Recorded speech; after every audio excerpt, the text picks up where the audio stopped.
사무엘상 8장의 첫 번째 시간입니다. 제목이 가슴 아픈 제목입니다. 제목 함께 읽어보시겠습니다. 시작. 그들이 나를 버리고 라는 제목입니다. 그들이 나를 버리고 1절에서 9절까지 9절을 함께 읽고 함께 교독하겠습니다. 사무엘이 늙음에 그의 아들들을 이스라엘 사사로 삼으니 장자의 이름은 요엘이요 차자의 이름은 아비아라. 그들이 브엘세바에서 사사가 되니라. 그의 아들들이 자기 아버지의 행위를 따르지 아니하고 이익을 따라 뇌물을 받고 판결을 굽게 하니라.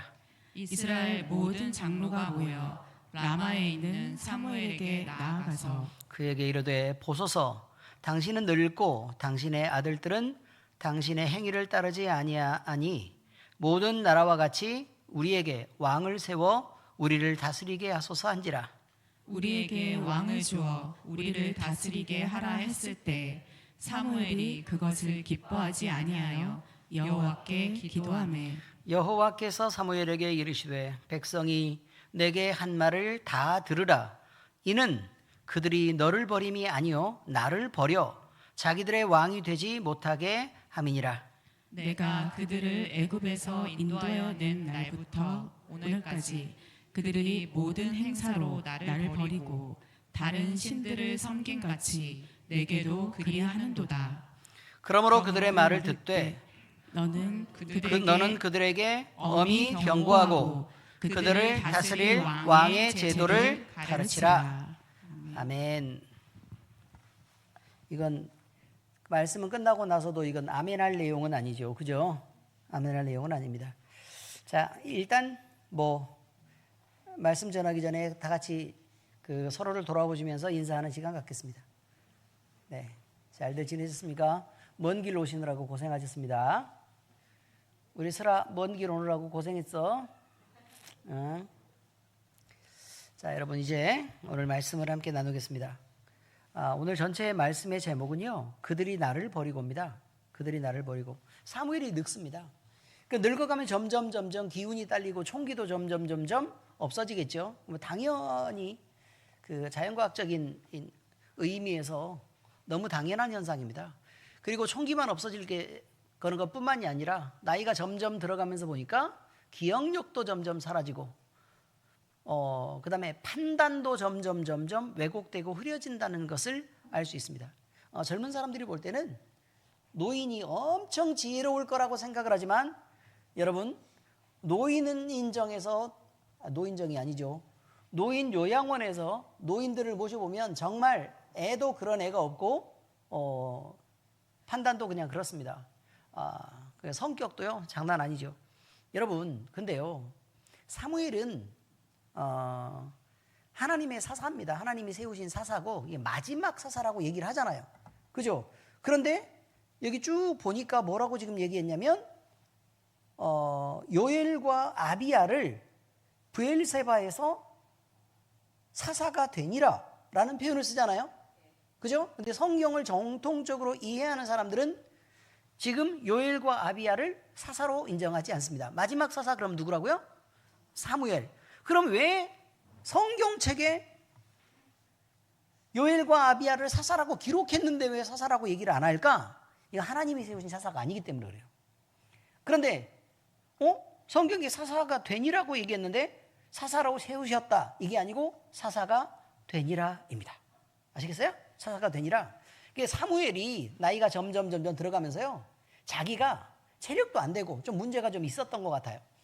그래서 자기가 지금 어디에 있어요? 라마에 있죠. 라마에 있는데 아들들은 어디에 있어요?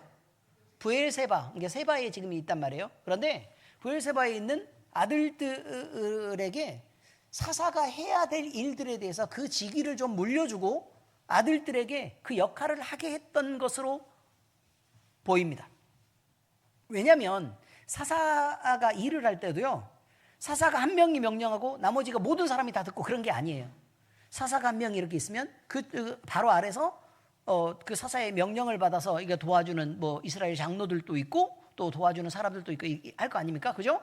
또 그 아래로 또 그 소식을 전달하는 사람들도 있고, 그래야지 이스라엘의 그 넓은 땅덩어리를 어떻게 사사 혼자 다 다스리냐 그 말이에요. 말이 안 되죠. 그러니까 어쨌든 그런 사사가 해야 될 역할들에 대해서 사무엘은 조금은 너무 늙고 체력이 떨어지니까 뒤로 약간 빠져 있는 상태로 있었는데, 근데 그때 요엘과 아비야라는 요 두 아들이 사사의 역할을 하면서 아버지가 해야 될 사사의 역할을 하면서도 아버지의 행위, 다시 말해서 하나님을 두려워하고 사람을 사랑해서 하는 행동들이 아니라 자기들의 이익을 따라 뇌물도 받고 판결도 굽게 하는 일을 했다. 그런데 이게 소문이 어디까지 퍼지게 됐냐면 이스라엘 온 나라에 그 소문이 가득하게 됐다라고 지금 얘기합니다.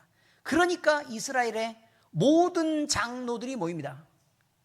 아시겠어요? 모든 장로들이 모여요. 그러니까 사람들이 이런저런 일들로 가가지고 판결도 받고 이렇게 하다 보니까 여기도 문제가 있다, 여기도 문제가 있다, 여기도 문제가 있다, 이래서 시끄럽고 막 이렇게 말들이 많았다는 거예요.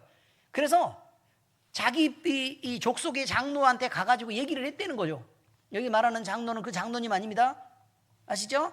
이스라엘의 족장의 그 부족 장로가 되는 그 사람들에게 가서 얘기를 했다는 거예요. 그런데 가서 얘기를 하면서 뭐라고 얘기를 했느냐? 아니, 뇌물을 받고 이게 판결을 이렇게 굳게 하는데 이게 지금 사사가 제대로 된 사람이냐? 아니, 이웃 나라는 왕도 있고 법도 있고 그래가지고 정상적으로 딱 이렇게 법대로 다 통치를 하는데, 이건 가서 봤더니 하나님의 율법이라고 얘기를 해놓고 자기들 마음대로 이렇게 하니까 이거 도저히 문제가 있어서 이거 안 되겠다라고 얘기를 한 거예요. 그러니까 이스라엘 장로들이 사무엘을 찾아옵니다.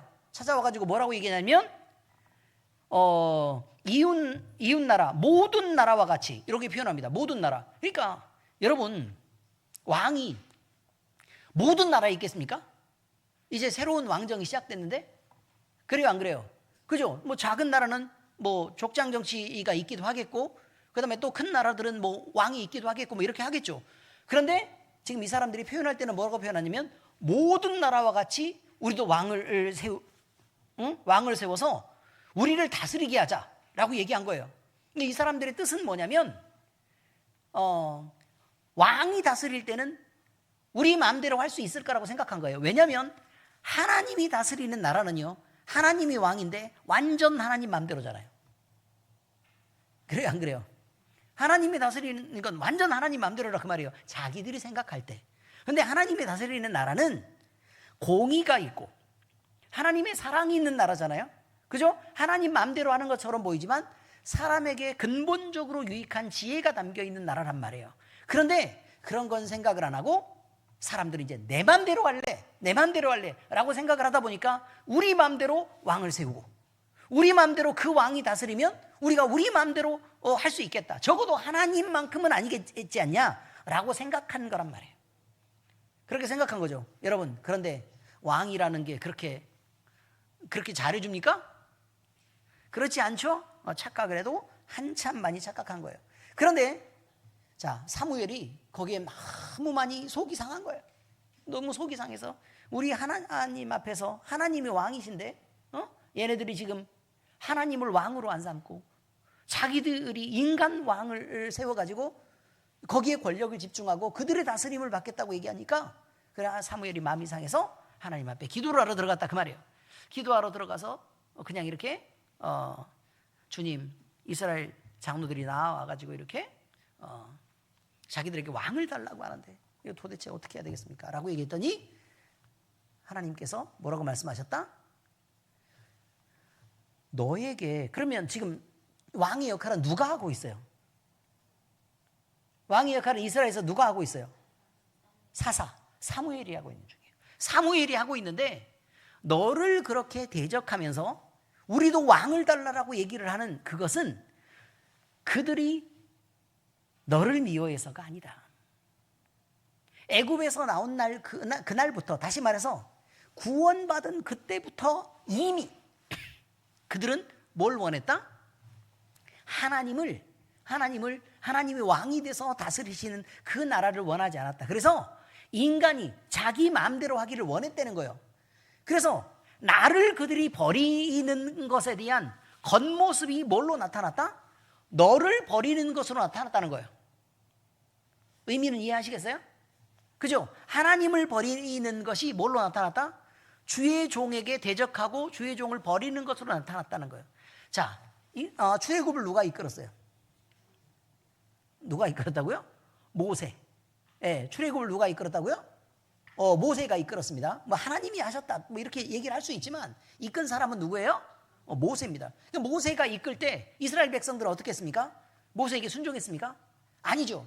모세에게 계속해서 대적하고 저항하고 이렇게 했죠. 그들이 와가지고 반란도 일으키려고 하고, 와서 온갖 불만을 다 얘기하면서 문제를 삼았던 그런 일들이 여러 번 있었습니다. 그런데 그들이 모세가 싫어서 그랬느냐?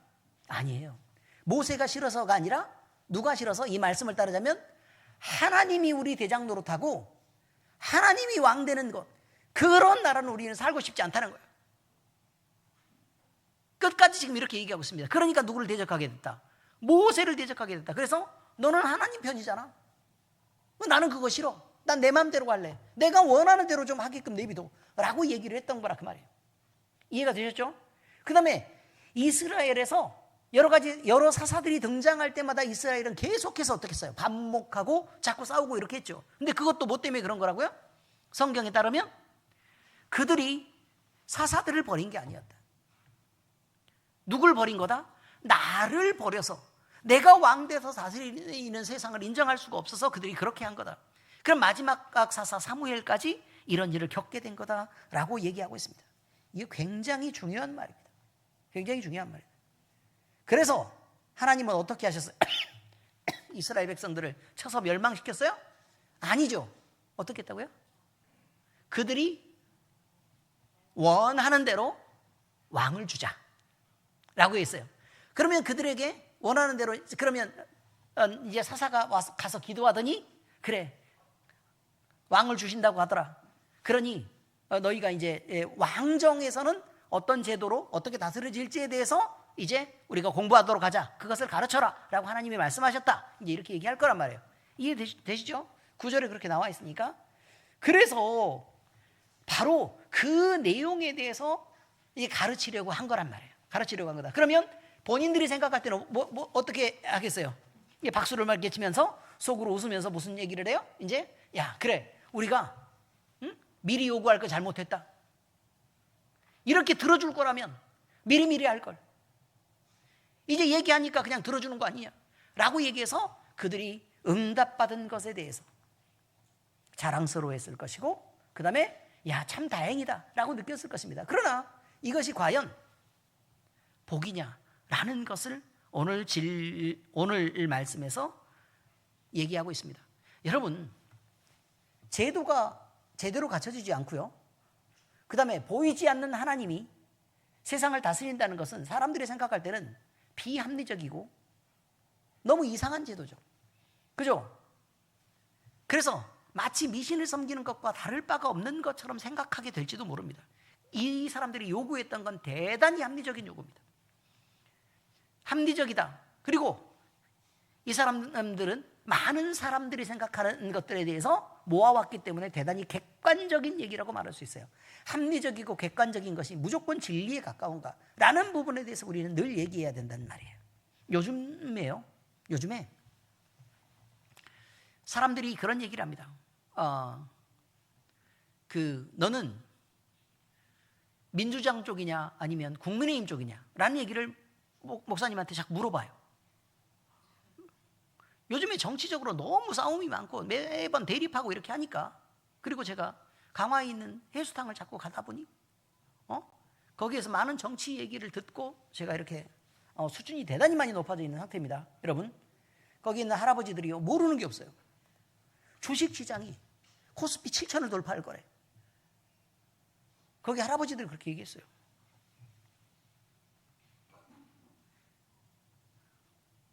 여러분, 저는 보수 쪽이겠습니까? 진보 쪽이겠습니까? 여러분이 생각할 때. 여러분이 생각할 때 보수예요, 진보예요? 아무 쪽도 아니에요, 사실은. 왜냐하면 저는 사람이 하는 정치를 인정하지 않습니다. 근데 세상은 어느 쪽으로 계속 자라왔느냐? 진보 쪽으로 자라왔다는 걸 알아야 돼요. 왜냐하면 보수는 지키려고 했던 거고, 진보는 그걸 깨뜨리려고 했던 세력들이기 때문에 세상은 점점 변해왔어요. 그렇다는 건 누가 계속 이겨왔다는 얘기예요. 잠깐의 진보의 실패는 있지만 계속해서 진보의 승리로 끌고 왔다고 얘기할 수 있습니다. 자, 여러분, 그러면 시간이 지나면 어느 쪽이 승리하게 될까요? 우리나라도 진보 쪽이 승리하게 됩니다. 이건요, 제가 편을 들어서 그런 게 아니고 역사가 그냥 그렇게 진행된다는 얘기를 말하고 있는 거예요. 그런데 여러분, 진보 쪽이 계속해서 진행이 되면, 진보 쪽이 계속 정치적으로 계속 승리를 하게 되면 어떤 일이 만들어지게 되는 거냐면요, 인간이 가장 높은 자리에 올라서게 됩니다. 사람을 가장 높은 가치로 두게 됩니다. 그래서 사람을 가장 높은 자리로 두면 어떤 일이 벌어지냐?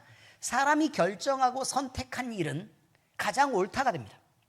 그것이 진리가 돼요. 여러분, 그런 세상을 여러분이 믿을 수 있습니까? 예를 들게요. 여러분이 왕이 되고 여러분이 모든 것을 다스리는 통치자가 된다. 그럼 권력을 갖는 건 좋은 일입니다. 그럼 여러분 책임질 수 있습니까? 여러분을 책임질 수 있습니까?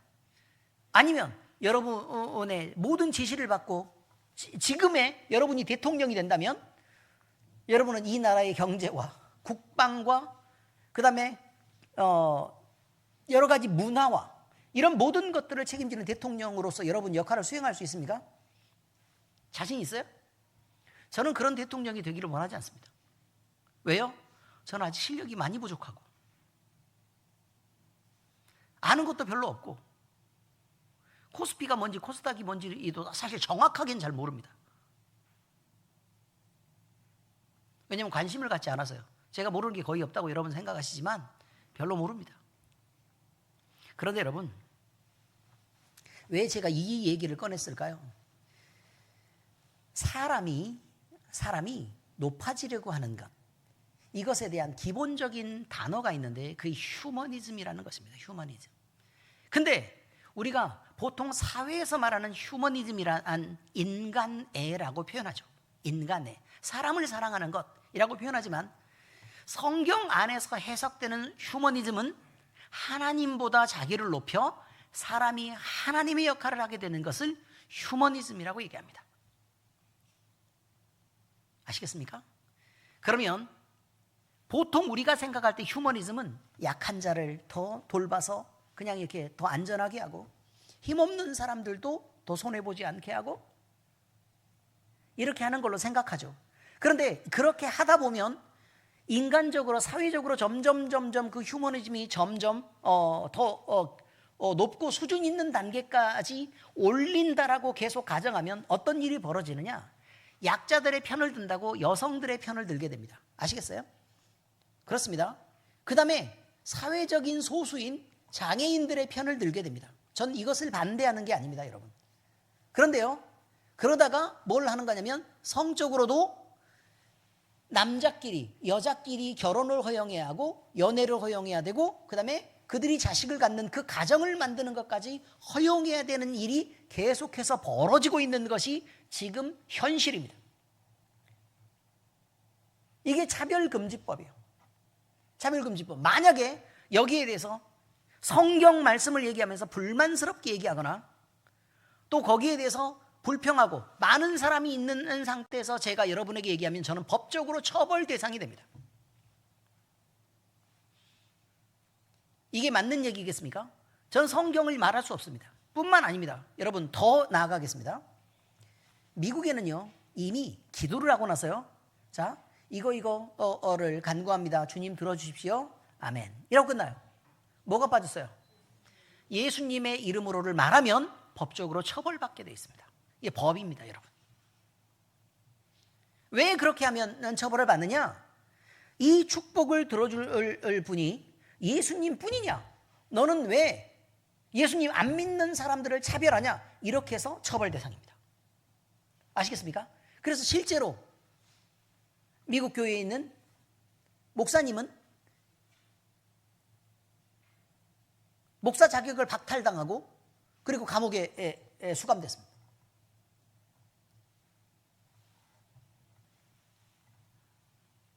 이게 사회적 차별금지법입니다. 우리가 생각할 때는 늘 좋은 것만 생각하죠. 그러나 그들의 편을 들다 보면 결국은 누구를 저항하게 되는 일이 벌어진다?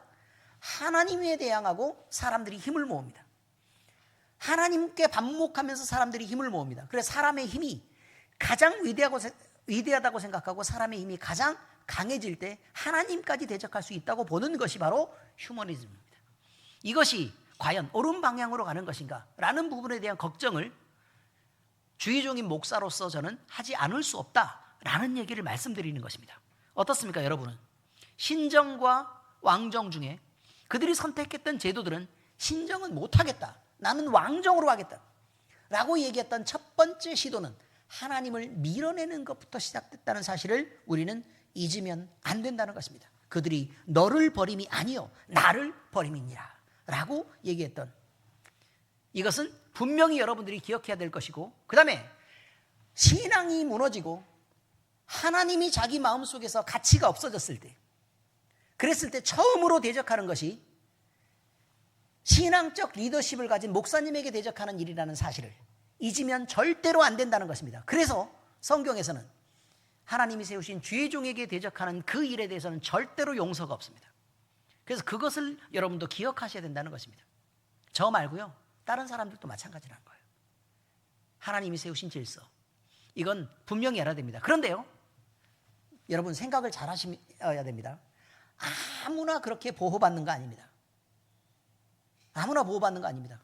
아무나 리더십이 보호받는 거 아니라고요. 주님을 사랑하고 주님을 높이고 하나님 나라 백성으로서 리더십을 정확하게 가진 목사들만 보호받습니다. 그걸 알아야 돼요. 그러니까 대부분의 목사들에게 부딪히고 목사한테 욕하고 목사한테 신경질 내고 그래도 맨날 반대하고 그래도 대부분은 징계를 받지 않습니다. 그렇기 때문에 많은 사람들은 무슨 생각을 하느냐? 걔나 나나 라고 생각하고 함부로 하기가 쉽습니다. 그런데 성경이 분명히 얘기합니다. 그렇게 하지 말으라고요. 알겠습니까? 그 부분에 대해서 우리는 늘 생각해야 됩니다. 제가 저를 보호하기 위해서 드리는 말씀이 아니라 여러분을 보호하기 위해서 드리는 말씀입니다. 첫 번째입니다. 두 번째, 하나님의 통치를 따르지 않는 사람들이 있다는 것입니다. 사무엘이 늙었습니다. 사무엘이 라마에 있고, 그리고 사사의 역할은 브엘세바에 있었던 자기 아들 요엘과 아비야가 세워져서 그렇게 이스라엘을 다스리게 되었습니다. 그런데 그들은 사무엘의 행위를 따르지 않고 자기의 이익을 따라 뇌물을 받고 판결을 굽게 했다라고 얘기하는 게 오늘의 분명히 지적되는 문제입니다. 그래서 장로들이 와서 지적하는 건 이거죠. 당신은 늙고 당신의 아들들은 당신의 행위를 따르지 아니하니 모든 나라와 같이 우리에게 왕을 세워 우리를 다스리게 하소서라는 거예요. 모든 나라와 같이, 이것은 이방 나라들처럼 이란 뜻입니다. 왜냐하면 하나님의 나라는 어디뿐이니까요? 이스라엘 나라뿐이니까. 그럼 모든 이방 나라의 습관과 간습 그리고 정치적 체계를 우리는 배워서 그것으로 다스리게 하겠다라고 얘기하는 거니까 하나님이 다스리는 규칙이 아니라 이방 나라를 다스리는 규칙으로 우리는 그렇게 다스려지기를 바랍니다 라고 얘기하고 있습니다. 여기에 대해서요, 이 부분에 대해서 칼빈이 분명히 지적하고 있습니다. 뭐라고 얘기하느냐? 이스라엘은 눈에 보이지 않는 하나님의 통치를 견디지 못했다라고 지적합니다. 눈에 보이지 않는 하나님의 통치를 견디지 못했다. 요한복음에 따르면요, 세상과 하나님은 분명히 구별되는 것이 있습니다. 그죠? 세상과 하나님은 구별됩니다. 세상은요, 눈에 보이는 것, 육신의 것, 그리고 육신에게 붙은 여러 가지 장신구들에 대한 얘기를 말합니다. 그것이 명예가 됐든 돈이 됐든 건강이 됐든 모두 다 그쪽 얘기를 하고 있습니다. 그런데 하나님의 나라는 육신의 세상을 뛰어넘습니다. 그래서 육신 말고 거기에 뭐가 있어요? 영이 있고, 영의 사람, 하나님과 예수님과 그 다음에 태초부터 택함을 받은 그 나라의 백성들이 존재하는데 그것을 교회라고 말하고 그들 모두는 하나라고 지금 얘기하고 있습니다. 여러분, 하나님의 백성은 누구의 다스림을 받아야만 해요? 하나님의 다스림을 받아야 됩니다. 이게 신정정치입니다. 성경 말씀대로 우리는 서로 사랑해야 하고, 성경에서 말씀하신 대로 우리는 서로 용서하고 이해하는 삶을 살아야 되고, 그리고 성경에서 말하는 대로 우리는 반드시 하나님 나라의 복음을 들고 밖으로 나가서 전도하는 전도자의 삶을 살아야 되며, 그리고 기도하고 찬송하고 예배드리며 능력 있는 삶을 살아야 됩니다. 이것이 예수 그리스도를 닮은 그리스도인의 모습입니다. 그렇게 살라고 우리를 부르셨습니다. 그런데요, 불러놨는데 여전히 옛사람으로 사는 것입니다. 돈을 사랑하고 쾌락을 사랑하고 세상에 있는 것들만 중요하게 생각해서 내 명예, 내 돈, 내 건강, 이것만 중요하게 생각하는 사람으로 계속 살고 있다면 우리는 과연 신정정치 아래서 하나님의 백성이 다스려지는 그의 법으로 살고 있는지 우리는 다시 물어야 된다고 지금 얘기하는 것입니다. 인간은 눈에 보이는 것을 우선합니다. 그래서 보이지 않는 하나님, 영이신 하나님에 대해서는 되도록 생각을 안 하고 사는 시간들이 많아집니다. 그러나 성경은 분명히 얘기합니다. 하나님은 영이시니 예배하는 자가 영과 진리로 예배할지니라. 바로 이것입니다. 인간의 눈에 늘 보이는 안전장치가 되는 우리의 건강? 근데 여러분, 그게 안전장치가 됩니까? 건강하면? 안전해요? 그 건강 언제든 무너질 수 있습니다. 되게 쉬운 방법은요, 쭉 나가다가 그냥 교통사고 한 번만 나도 그 건강은 당장 아무것도 안 남고 사라질 수도 있는 것입니다. 그렇지 않습니까? 돈은요, 건강 무너지면 그거 어디다 쓸 건데요? 모두 다 고칠 수 있습니까? 그렇지 않습니다. 명예는요, 한순간에 사라지는 것입니다. 이것이 안전장치가 될 수 없다는 것은 분명히 알아야 됩니다. 하나님이 지키시지 않으면 성이 지켜지겠습니까? 파수꾼이 아무리 지켜도 그 성이 지켜지냐 말입니다. 그럴 수 없습니다. 그러니 우리가 눈에 보이지 않는 하나님, 그러나 실제적으로 영향력을 행사하는 유효한 정치를 계속하고 계시는 하나님 나라에 대해서 우리는 절대 잊고 살면 안 된다는 생각을 우리는 분명히 해야 된다는 것을 기억해야 됩니다. 그 다음에요, 다음 얘기는 이겁니다. 하나님을 버리려고 하는 마음이 누구에게나 있다고 얘기합니다. 사무엘이 마음 상한 부분이 바로 여기입니다. 사무엘은 기도할 수밖에 없었습니다. 이 얘기를 듣고.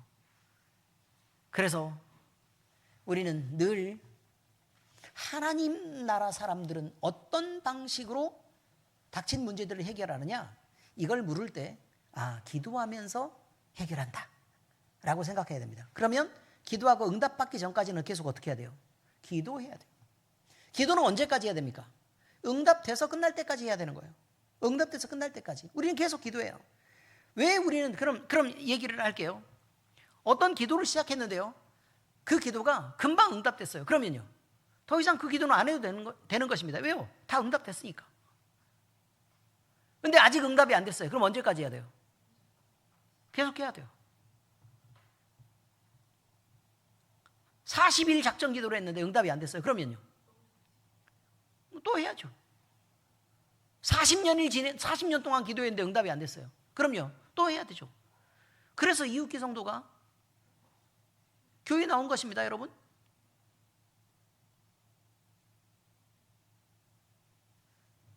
그럼 거기에 대해서 우리 이보영 집사님한테 물어볼까요?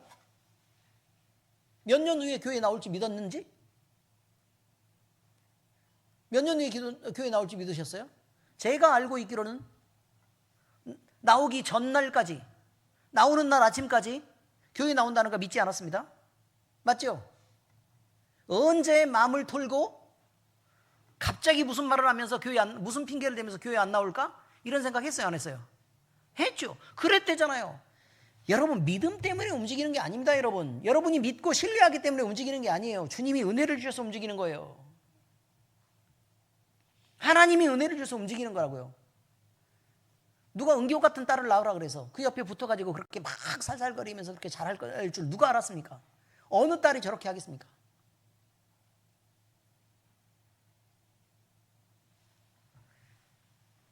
문제는 여러분, 이것입니다.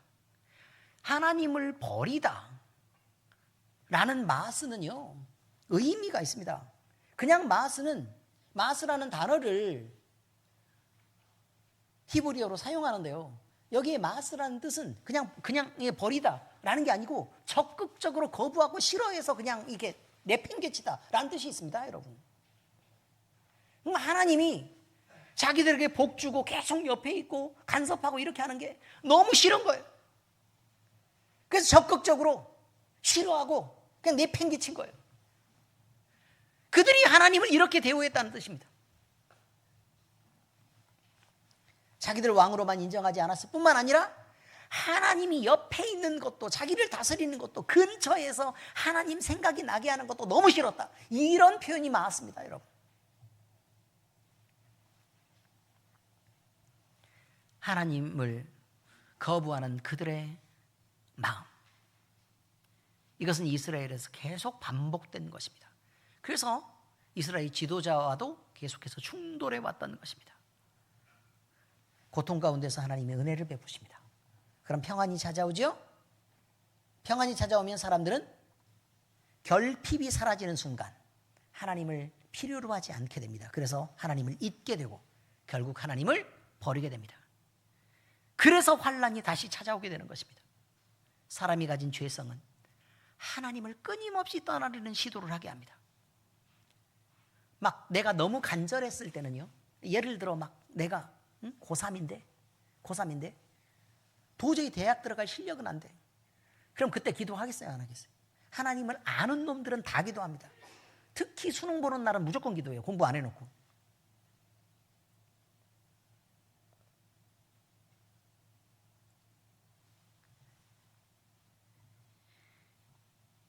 바로 이것입니다. 여기에 대해서 청교도 신학자 헤르만 바벤크는 인간의 타락이라는 것이 진행되는 과정을 죄가 하나님을 왕자에서 밀어내고 인간 자신이 그 자리에 앉게 하려는 시도다라고 표현해요. 우리의 마음속에 왕자가 있는데요, 왕의 자리가 있는데 그 자리에 하나님이 앉아있는 걸 용서하지 못하겠다는 거예요. 처음에 너무 내가 능력이 없고 너 건강도 안 좋고 가진 것도 너무 없을 때는 내가 자리를 양보하면서까지 하나님이 여기에 좀 앉아주십시오 라고 얼마든지 기도할 수 있다고 얘기해요. 얼마든지. 그런데 내가 돈이 좀 벌리고 직장도 안정되고 건강도 있고 자식들도 제법 잘 자라는 것 같고 그 다음에 내가 제법 교회 안에서도 영향력 있는 사람인 것처럼 느껴지는 그 순간에 나는 이 하나님을 빼내고 누구를 앉게 하고 싶어요? 나를 앉게 하고 싶단 말이에요. 나를 앉게 하고 싶다. 이게 인간들이다 라고 얘기합니다. 죄인은 다 이렇다. 우리는 어떤 사람인 것처럼 보입니까? 때로 내 자신이 사람들에게 인정받지 못하고 또 때로 손해를 당하고 희생을 요구받고 또 우리가 잘못됐다는 지적을 받는 그런 순간에도 하나님이 내 마음속에서 왕이시기를 바랍니까? 아니면 내가 그 자리에 들어서서 내가 적극적으로 변호하고 내 이익을 위해 생각하고 내 이익을 세우려고 하는 그런 쪽으로 우리는 가려고 합니까? 이 부분은 우리가 신앙생활할 때 쭉 우리가 죽는 그날까지 이제 그리스도인으로 살아야 될 텐데 그날까지 언제나 우리가 돌아봐야 되고 항상 돌아가야 될 자리가 바로 여기입니다. 하나님을 내 마음 중심의 왕자에 앉게 하고 내가 그 아래서 하나님을 섬기게 되는 것, 이것을 늘 꿈꾸고 여러분 그렇게 되어지기를 예수 그리스도의 이름으로 축복합니다. 우리 인간의 마음이 어떠한지 오늘 본문은 거울을 보는 것처럼 얘기합니다. 사람은 언제든지 하나님보다 눈에 보이는 세상의 안정과 재물 그리고 힘, 능력들을 더 많이 신뢰하며 믿는 자들도 그 유혹을 벗어나지 못했습니다. 그러나 성경은 인생을 의지하지 말라고 분명히 경고합니다. 시편 146편 3절에 귀인들을 의지하지 말며 도울 힘이 없는 인생도 의지하지 말지니. 여러분, 돈 많고요 권세 있다고 나 도와주는 거 아니라고요. 돈 많고 권세 있는 사람들은 나를 버려요. 가까이 오는 걸 싫어요. 그렇다고요. 잘 되면 도울 것처럼 보이지만 그렇지 않습니다. 예를 들어서요, 내가 너무너무 사랑했던 자식들이 있단 말이에요. 근데 우리 어려운 시절에 옛날에 막 자식들 막 엄청 막 키우잖아요. 막 공부 가르치고 있는 희생 없는 희생 해가지고 다 막 모아가지고 어떤 한 놈을 키워가지고 네가 잘 돼야 형제들도 도움을 받고 네가 잘 돼야 부모로서 내가 나중에 노후도 좀 이렇게 보장되고, 그러니까 너 하나 잘 돼야 된다. 그래서 나머지 이 그냥 공부 못하는 애들, 공부 잘하는 애들도 희생되는데 어쨌든 막 와가지고 막 잡일 다 시키고 그러면서 한 놈한테 막 돈 몰아줘가지고 막 공부시키고 이런 경우 알아요, 몰라요? 정무엽 집사님, 그 동네도 그랬습니까? 아, 그랬어요? 아유, 그렇게 몰아준 놈이 접니다. 그런데 여러분, 그놈이 잘 돼가지고요, 부잣집에 장가를 가요. 아시겠어요? 부잣집에 장가를 가요. 그날부터 내 새끼 아닙니다. 이미. 그래서 가난한 부모, 또 돈이 필요하고 도움이 필요한 형제간들은 이제 끊임없이 부담으로 작용하게 됩니다. 그런 일들이 되게 많았어요. 엄청 많았다고요. 그런 소문 이봉희 집사님 들은 적 있어요, 없어요? 있죠. 그래서 회개하는 것입니다. 사랑을 받았으면 사랑으로 갚을 줄 알아야 되는데 우리는 그런 사람들이 못 됩니다. 왜냐하면 인간의 죄의 욕구는 끊임없이 더 높은 곳으로 가려고 애를 써요.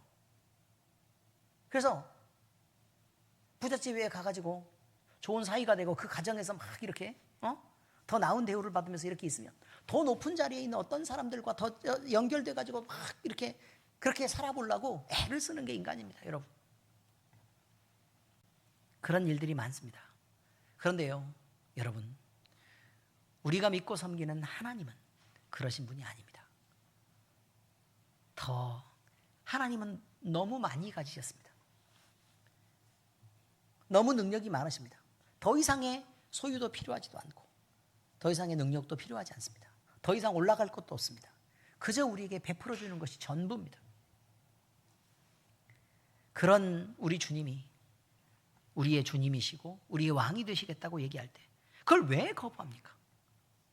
가장 높은 곳에 우리 하나님이 계시는데, 아니 붙잡으려면 제일 높은 하나님을 붙잡아야지.